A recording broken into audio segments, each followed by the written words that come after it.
सभी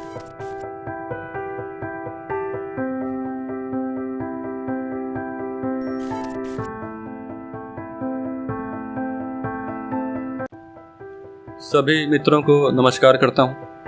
यूरोप में महिलाओं की स्थिति को बताने वाली इस वीडियो सीरीज का ये दूसरा वीडियो है। पहले वीडियो यानी पार्ट 1 का लिंक डिस्क्रिप्शन में दिया हुआ है, ज़रूर देख लीजिएगा। पहले वीडियो में मैंने आपको बताया ही था कि यूरोप में महिलाओं की हालत सैकड़ों वर्षों तक जानवरों से भी बदतर थी। प्रमाण के लिए मैंने आपको एक हिंदी की पुस्तक दिखाई थी, साथ ही यूरोपियन और अमेरिकन लेखकों द्वारा लिखी हुई कुछ प्रसिद्ध पुस्तकें भी मैंने आपको दिखाई थी।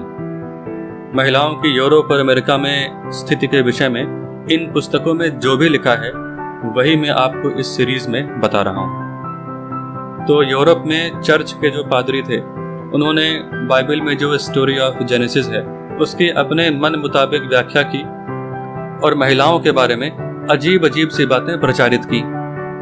तो स्टोरी ऑफ जेनेसिस के अनुसार गॉड ये धरती बनाते हैं और फिर अपने चहेते पुरुष यानी एडम की रचना करते हैं। बाद में एडम का मन बहलाने के लिए एडम के शरीर से ही एक स्त्री का निर्माण करते हैं, जिसे वो नाम देते हैं ईव। गॉड एडम और ईव को स्वर्ग में आनंद पूर्वक रहने के लिए कहते हैं, साथ ही सख्त हिदायत देते हैं। सख्त हिदायत कि सेक्स मत करना, शारीरिक संबंध मत बनाना। बाद में आपको पता है कि डेविल आता है और ईव को गॉड के विरुद्ध भड़काता है। वो उससे कहता है कि वो अपनी ब्यूटी का इस्तेमाल करते हुए एडम को सिड्यूस करे। ईव शैतान की बातों में आ जाती है, एडम को सिड्यूस करती है और वो दोनों सेक्सुअल एक्टिविटी में इन्वॉल्व हो जाते हैं। इससे गॉड को बहुत क्रोध आता है। वे एडम और ईव को बहुत सारे शाप देते हैं और उन्हें स्वर्ग से उठाकर धरती पर फेंक देते हैं। बाइबल की इसी कथा को आधार बनाकर चर्च के पादरियों ने ऐसा प्रचारित किया कि ये जो स्त्री है यानी ईव है, इसने गॉड के विरुद्ध शैतान का साथ दिया था, इसलिए वो शैतान की एजेंट है, गॉड की शत्रु है। इस खतरनाक स्त्री को कंट्रोल करना, दबा कर रखना बहुत आवश्यक है, वरना यह शैतान के साथ मिलकर कब गॉड की सत्ता को उखाड़ फेंके कोई भरोसा नहीं। स्वर्ग में मनुष्य का जीवन मजे में कट रहा था, बिना किसी मेहनत के खाने पीने और आनंद की अच्छी व्यवस्था थी। लेकिन इस ईव ने डेविल के साथ मिलकर ऐसी चाल चली कि बेचारे एडम को स्वर्ग छोड़कर पत्थरों से भरी धरती पर आना पड़ा, जहां फावड़ा कुदाल चलाकर दिन भर जी तोड़ मेहनत करके ही थोड़ा बहुत भोजन प्राप्त होता है। इस घिनौने पाप के लिए स्त्री को कभी भी क्षमा नहीं किया जा सकता। इस पर जितना अत्याचार करो उतना कम है। तो ऐसी मानसिकता के साथ चर्च ने स्त्री के विरुद्ध जो भयंकर कानून बनाए, उनमें से कुछ का उल्लेख मैं अब करूंगा। एक नियम था रूल ऑफ थंब। इस नियम के अनुसार यूरोप में हस्बैंड को ये छूट थी कि वो जब चाहें अपनी वाइफ की डंडे से पिटाई कर सकते हैं। ये नियम था कि जिस डंडे से वाइफ की पिटाई होनी है वो डंडा पुरुष के यानी हस्बैंड के अंगूठे से मोटा नहीं होना चाहिए। इसीलिए इसे रूल ऑफ थंब कहा गया। रूल यानी डंडा, थंब यानी अंगूठा। अगर आप गूगल पर रूल ऑफ थंब टाइप करें और इमेजेस पर क्लिक करें तो आपके सामने ये इमेज आएगी जिसमें एक पुरुष डंडे से अपनी वाइफ की पिटाई कर रहा है। प्रसिद्ध अमेरिकन लेखिका मटिल्डा जोसेलिन अपनी पुस्तक में ऐसे तमाम केसेस का उल्लेख करती हैं जिसमें किसी हस्बैंड ने अपनी वाइफ को डंडे से पीटा। जब वो पिटी हुई घायल वाइफ शिकायत लेकर कोर्ट जाती है तो जज साहब उसे क्या समझाते हैं, ये सुनना बड़ा रोचक है। वो उसे समझाते हैं कि देखो, वो तुम्हारा हस्बैंड है, उसे हक है तुम्हें पीटने का और वो तुम्हारे भले के लिए ही तुम्हें पीटता होगा। आखिर ये उसका प्यार जताने का तरीका ही तो है। इसलिए जाओ और अपने हस्बैंड की सेवा करो, वही तुम्हारा गॉड है। Case dismissed. और तो और पति द्वारा मार पीट कर घायल की हुई स्त्री यदि घर से भाग जाए तो उसे शरण देना भी अपराध था। आप हैरान होंगे जानकर कि स्त्री के माता पिता भी उसको शरण नहीं दे सकते थे, क्योंकि एक बार विवाह हो गया तो अब घर वालों से, मायके वालों से कोई मतलब नहीं। हस्बैंड ही सब कुछ है, हस्बैंड ही गॉड है, पति परमेश्वर है। तो ये जो हिंदी फिल्मों में दिखाते हैं जिसमें माएँ अपनी बेटियों को सिखाती हैं कि बेटा शादी के बाद तो लड़की की अर्थी ही वापस आती है, मुझे लगता है कि ये भी ईसाइयत की ही नकल है। यदि किसी ने हिंदू ग्रंथों का व्यापक अध्ययन किया हो तो कृपा करके बताए कि हमारे यहाँ ये कहीं लिखा है या ये भी फेमिनिस्टों द्वारा थोपा गया है। खैर, ये जो हस्बैंड को अपनी वाइफ के जीवन पर पूरा कंट्रोल मिला हुआ था, इसका कारण जानना बहुत आवश्यक है। कारण क्या था? स्टोरी ऑफ जेनेसिस में मैंने आपको बताया कि गॉड ने ईव को कई सारे श्राप दिए। उनमें से एक श्राप की चर्चा अभी आवश्यक है। गॉड ने ईव से कहा कि ये जो तुमने डेविल के साथ मिलकर मेरे विरुद्ध षड्यंत्र किया है, इसके लिए मैं तुम्हें श्राप देता हूं कि तुम्हारे जीवन पर तुम्हारे हस्बैंड का पूरा कंट्रोल होगा, तुम अपने हस्बैंड की गुलाम बनकर रहोगी। इसीलिए यूरोप में यह नियम था कि शादी के बाद स्त्री को अपना सब कुछ छोड़कर पति के घर स्लेव की तरह रहना होता था। तो विवाह उसके जीवन में खुशी नहीं, एक डिजास्टर हुआ करता था। ये सब कुछ छोड़कर पति के घर आने का मतलब क्या होता है, इसे समझना बेहद आवश्यक है, क्योंकि इसमें भारत में जबरदस्त कंफ्यूजन है। ध्यान से सुनिए। शादी के बाद स्त्री का उसके घर वालों से, मायके से पूरा संबंध खत्म। आना जाना, मिलना जुलना, सब कुछ हमेशा के लिए बंद। यदि स्त्री के नाम कुछ संपत्ति है तो वो शादी के बाद अपने आप उसके पति की हो जाएगी। और तो और, विवाह के बाद स्त्री के नाम पर कोई भी संपत्ति नहीं ली जा सकेगी, उसका संपत्ति का अधिकार भी खत्म। यदि शादी के बाद स्त्री कोई काम करती है, मेहनत मजदूरी करती है, तो उसका जो मेहनताना है, उसका जो पैसा है, वो स्त्री को नहीं दिया जाएगा, उसके पति को दिया जाएगा, क्योंकि अब स्त्री की सारी पहचान खत्म हो चुकी है। She is nobody. यहाँ तक कि शादी के बाद स्त्री को एड्रेस करता हुआ कोई भी पत्र नहीं लिखा जाएगा। उसका नाम, उसकी पहचान, सब कुछ शादी के बाद डिसॉल्व हो चुका है। तो इस प्रकार शादी के बाद स्त्री को अपना घर, परिवार, संपत्ति, नाम, पहचान, सब कुछ छोड़ना होता था। तो सब कुछ छोड़कर अपने पति के घर जाना, अपने ससुराल जाना तथा शादी के बाद पहचान के खत्म हो जाने का क्या अर्थ है, ये मैंने अभी स्पष्ट कर दिया। वीडियो के अंत में जब मैं इन तथ्यों को एनालाइज करूंगा, तब आप देखेंगे कि ईव को दिए गए उस श्राप के कारण भारत के लोगों को कैसे परेशानी हो रही। तो बढ़ते हैं अगले नियम की ओर। यूरोप में यह नियम था कि अगर किसी स्त्री पर कोई इल्जाम लगता है और वो उसका विरोध करती है, तो ऐसी स्त्री को सजा देने के लिए एक स्पेशल पनिशमेंट थी। इसमें स्त्री को एक स्टूल या चेयर पर बैठाकर बार बार पानी में डुबो डुबो कर टॉर्चर किया जाता था। इसे डकिंग स्टूल या डंकिंग चेयर कहा जाता था। ये सजा स्त्रियों के लिए ही बनाई गई थी। उसी प्रकार एक और नियम था। यदि किसी पति को लगता है कि उसकी वाइफ एक स्कोल्ड है, यानी बहुत चिल्लाती है या शिकायत करती है, तो उसे सजा देने के लिए स्कोल्ड ब्राइटल नामक यंत्र का प्रयोग होता था। पिंजरे की तरह दिखने वाला यह यंत्र महिला के चेहरे पर पहनाया जाता था। इसमें एक लोहे की पत्ती लगी होती थी, जिसे महिला के मुंह में डालकर प्रेस कर देते थे। इससे बेहद दर्द होता था और इसी अवस्था में स्त्री को जब तक हस्बैंड चाहे उसे रहना होता था। कुछ यंत्रों पर तो चेन लगी रहती थी, जिसे पकड़कर जो हस्बैंड है वो अपनी वाइफ को गली में घुमाता था, जिससे सभी महिलाएं देख लें कि एक स्कोल्ड होने का क्या परिणाम होता है। चर्च के पादरियों का यह मानना था कि ये जो स्त्रियां हैं, इनमें से बहुत सारी ऐसी हैं जो डेविल पर श्रद्धा रखती हैं, गॉड पर नहीं। इन स्त्रियों ने जानबूझकर अपने आप को डेविल के हाथों बेच दिया है, उसके साथ शारीरिक संबंध स्थापित कर लिया है। ऐसी स्त्रियों को विच यानी डायन कहा जाता था। ऐसा माना गया कि जितनी भी महामारियां फैलती हैं या प्राकृतिक आपदाएं आती हैं, उसके लिए ये विचेस, डायने ही जिम्मेदार हैं।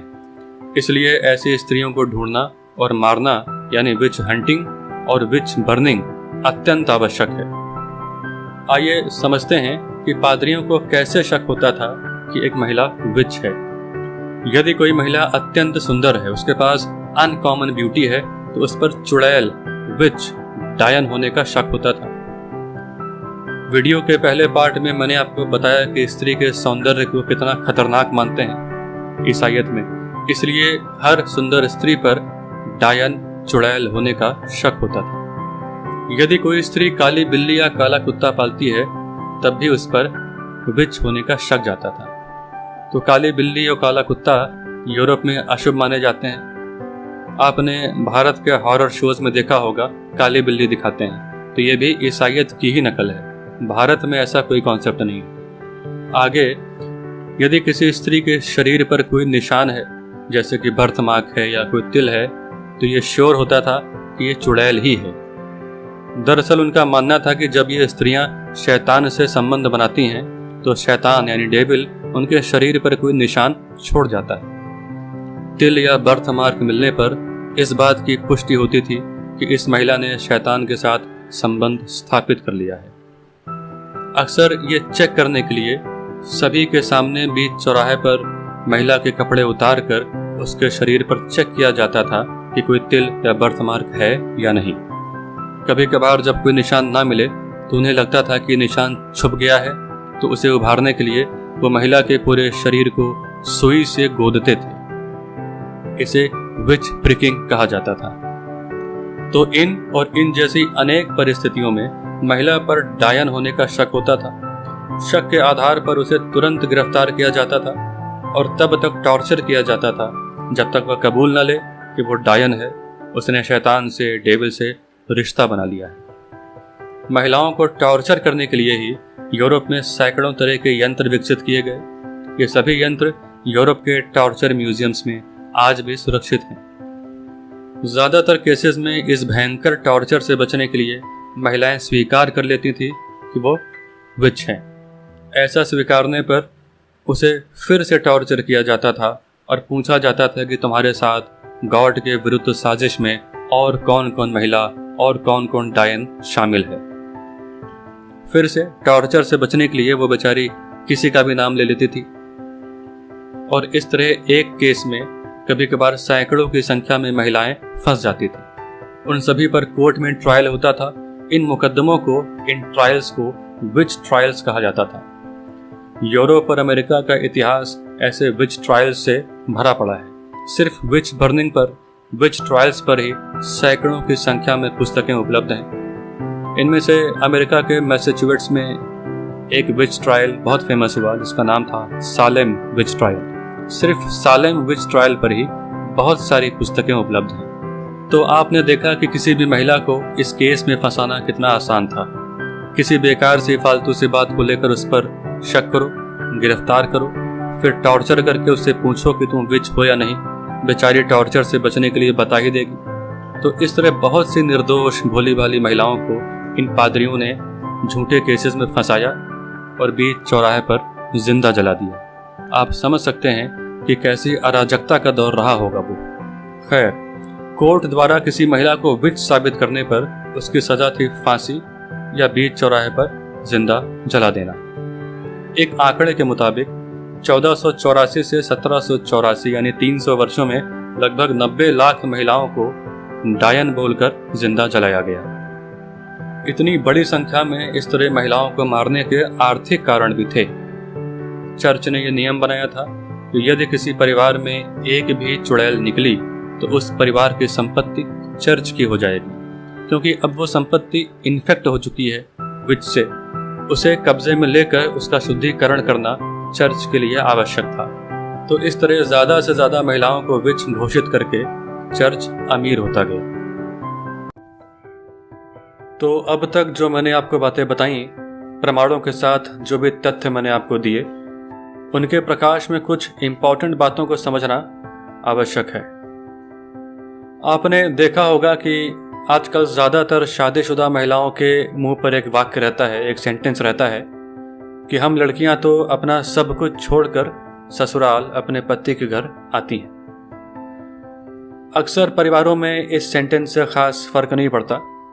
लोग अपना जीवन समझदारी से जीते हैं, लेकिन ये वाक्य जहर तब बन जाता है जब पत्नी इस फालतू जुमले का इस्तेमाल करके पति पर दबाव डालती है। वो चाहती है कि घर के सभी निर्णय उससे अप्रूव कराए जाएं। पति अपने माता पिता भाई बहन आदि को छोड़कर सिर्फ और सिर्फ उसकी सेवा में लगा रहे। क्यों? क्योंकि वो अपना सब कुछ छोड़कर ससुराल आई है। तो ये सब कुछ छोड़कर ससुराल जाने का श्राप तो गॉड ने ईव को दिया था, और इसका भयंकर मतलब भी मैं आपको समझा चुका हूं। भारत में तो वैसा मामला है नहीं। भारत में जब कोई महिला अपने ससुराल जाती है तो सिर्फ और सिर्फ उसका घर चेंज होता है, उसका अपने मायके वालों से संबंध खत्म नहीं होता, आना जाना लगा रहता है। सुख दुख में वे सभी एक दूसरे के साथ खड़े ही रहते हैं। विवाह के बाद पत्नी के नाम यदि कोई संपत्ति है तो वो पति के नाम ट्रांसफ़र नहीं होती। जो उसका है वो उसका ही रहेगा जब तक वो चाहेगी, और पत्नी के नाम तो संपत्ति बाकायदा खरीदी जा सकती है। और आपको पता ही होगा कि भारत में स्त्री के नाम पर ली गई संपत्ति की रजिस्ट्री में बाकायदा डिस्काउंट मिलता है। यदि महिला नौकरी में है तो शादी के बाद उसकी सैलरी उसके हस्बैंड को ट्रांसफ़र नहीं होती जैसा यूरोप में होता था। इस प्रकार भारत में विवाह के बाद स्त्री का नाम, पहचान, अधिकार, संपत्ति सब कुछ सुरक्षित रहता है। इसलिए ये सब कुछ छोड़कर ससुराल जाने वाला जो जुमला है, जो सेंटेंस है, इसका उपयोग कोई यूरोपियन महिला करे तो समझ में आता है, लेकिन भारत में उसका उपयोग सीधे सीधे यूरो ईसाइयत की नकल है, बल्कि मैं कहूँगा हास्यास्पद नकल है। इसी तरह आजकल एक और फैशन निकला है जिसमें महिलाएं शादी के बाद अपना सरनेम चेंज नहीं करती। उनका मानना है कि ऐसा करने से, अपना सरनेम बदलने से उनकी पहचान, उनकी आइडेंटिटी खत्म हो जाती है। इन भोली भाली महिलाओं को पता ही नहीं कि शादी के बाद आइडेंटिटी के खत्म हो जाने का मतलब क्या होता है। अब यूरोप में तो स्त्रियों का सब कुछ खत्म हो जाता था शादी के बाद, इसलिए इसके रिएक्शन में, इसके विरोध में अगर वो अपना सरनेम न बदलें तो ये जस्टिफाइड है। लेकिन भारत में ऐसा करना ज़रा भी समझ में नहीं आता। बस ये फेमिनिस्टों ने वहाँ के सेंटेंसेस को उठा के यहाँ के महिलाओं के हाथ में थमा दिया। खैर, इसमें भारतीय स्त्रियों का कोई दोष नहीं है, वो तो साहित्य और सिनेमा हमें जैसा दिखाता है हम वैसे बन जाते हैं। ये दुष्प्रचार तो यहाँ चल ही रहा है, और इस दुष्प्रचार का शिकार सिर्फ स्त्रियां हैं ऐसा नहीं है, हर कोई इसका शिकार है। स्त्री, पुरुष, राजनीतिक पार्टियां, तमाम संगठन, शासन, प्रशासन, हर कोई। तो पीछे बताई गई सारी बातों से एक आखिरी और बेहद महत्वपूर्ण बात निकल कर सामने आती है। वो क्या है कि यदि आपको भारत की समस्याओं को समझना है, यदि यहाँ के लोगों के बिहेवियर को समझना है, तो यूरोप के इतिहास को जानना और समझना बेहद आवश्यक है। इस वीडियो में यहीं तक। अगले वीडियो में मैं आपको दिखाऊंगा कि यूरोपियन स्त्रियों ने इस भयंकर अत्याचार से मुक्ति कैसे पाई। अपने आप को मनुष्य कहलवाने के लिए उन्होंने केसेस पर केसेस दायर किए और बार बार उन्हें हार का सामना करना पड़ा। उन कोर्ट केसेस के नाम और डिटेल्स में आपको बताऊंगा। अंततः 20वीं शताब्दी में जाकर यूरोप में एक ऐसी घटना घटी जो वैसे तो परम विनाशकारी थी यूरोप के लिए, लेकिन उस घटना से महिलाओं की आज़ादी के आंदोलन को मजबूती मिली। आपसे अगले वीडियो में मुलाकात होगी। बहुत बहुत धन्यवाद।